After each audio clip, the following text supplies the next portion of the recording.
Thank you for joining me today on my podcast. Today we will be discussing Unit 2's topic, Analyze the Author.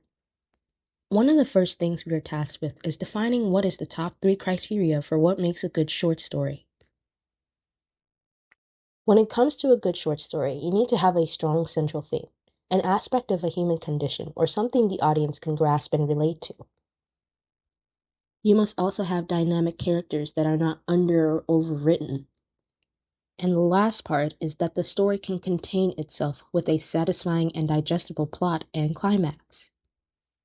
As an author, it is important that your reader can understand the character's conflict as well as their understanding of the world, to make sure that the character is someone that the reader can relate to, but also something that interests the reader. A character whose growth is satisfying to read, something that doesn't feel is drawn out or oversimplified.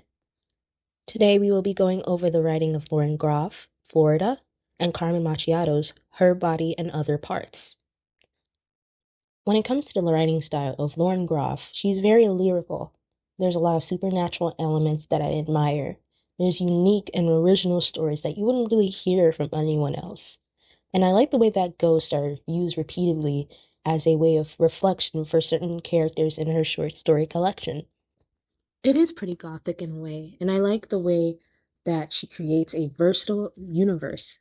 Of course, her stories are all connected to the state of Florida, but it feels like you're exploring stories by hopping through time and space and observing another person's life, another person's story. It feels like spacey, like you're time traveling. I will say most of her short stories are more about internal turmoil, whereas compared to Carmen, it is mostly a criticism of the gendered societal violence that women face, as well as misogyny as the patriarchy. And when it comes to Groff, she's more cynical when writing her characters. Now, diving more into Machado, she has a very dreadful gothic vibe going on in her short stories. It is kind of depressing. It's very provocative and bold. There's a lot of supernatural elements as well.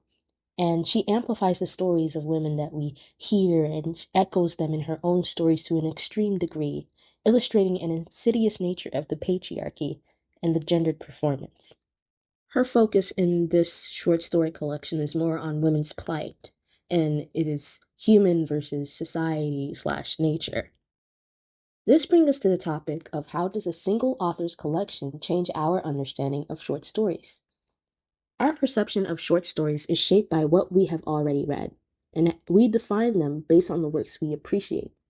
Other authors can broaden our definitions by introducing new approaches to writing and analyzing short stories. This is why we study the contributions of a single author. An in-depth analysis helps us better understand the author's style, voice, and unique qualities that set them apart from their literary peers. It also allows us to identify aspects of their writing that we admire or are dissatisfied with, which in turn reflects in our own work and the media that we consume. This understanding equips us with better tools to analyze an author's work. Now, we will go on to compare the two stories that I chose for Groff and Machado. So, for Groff, I chose Iwal. Iwal is a short story about a woman who barricades herself in her home as her loved ones who have died pass through her house with haunting reminders of their deaths. Her ex-lovers, her father, they all come to her as a way to give her closure or to reflect. It is supernatural by way of ghosts again, which I do like. It is more so an internal conflict that is represented by the hurricane. I believe the hurricane is a signifying of like a way of grief, a wave of loss coming and doing its damage towards the character. And it's very gothic in like the way of mystery. There's these supernatural elements to it. And the woman that we are learning about is pretty cynical. And then in turn, Machado's Real Women Have Bodies. In this short story, women are fading and vanishing. It's an epidemic that affects only women, yet the world keeps operating as the media has blamed the women for their own silence. The main character realizes that the fading women have ingrained themselves into everyday objects and is haunted by their quiet existence. She enters a relationship with another woman that begins to fade and deals with the pain of slowly losing her. In this story, it echoes women's experience to this extreme using supernatural elements and body horror. It explores the character's sexuality and relationships in a provocative, intimate manner that Machado does, which I admire. It's very much gothic romance. It's doomed. There's this dread of losing the person that you love day by day. The main character herself is harassed and objectified by other characters based on her gender. It is very much human versus society and nature.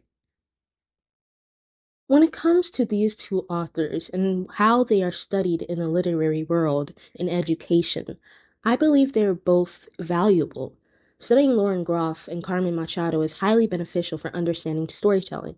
Groff teaches how to create an expansive literary world, exploring complex themes and characters through narratives that highlight the beauty and challenges of the human experience. While Machado's innovative narrative techniques and supernatural elements push the boundaries of traditional storytelling, while addressing themes of gender, identity, and societal norms.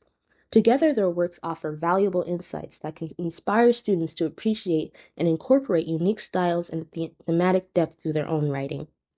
I personally, as a reader, prefer Machado's work. I prefer her provocative and bold writing style that makes me, as a reader, question my own reality and make me question how horrific everyday misogyny and the patriarchy is, as for me and other people in my life. I think it brings a lot to question and critiques a lot of needed stuff.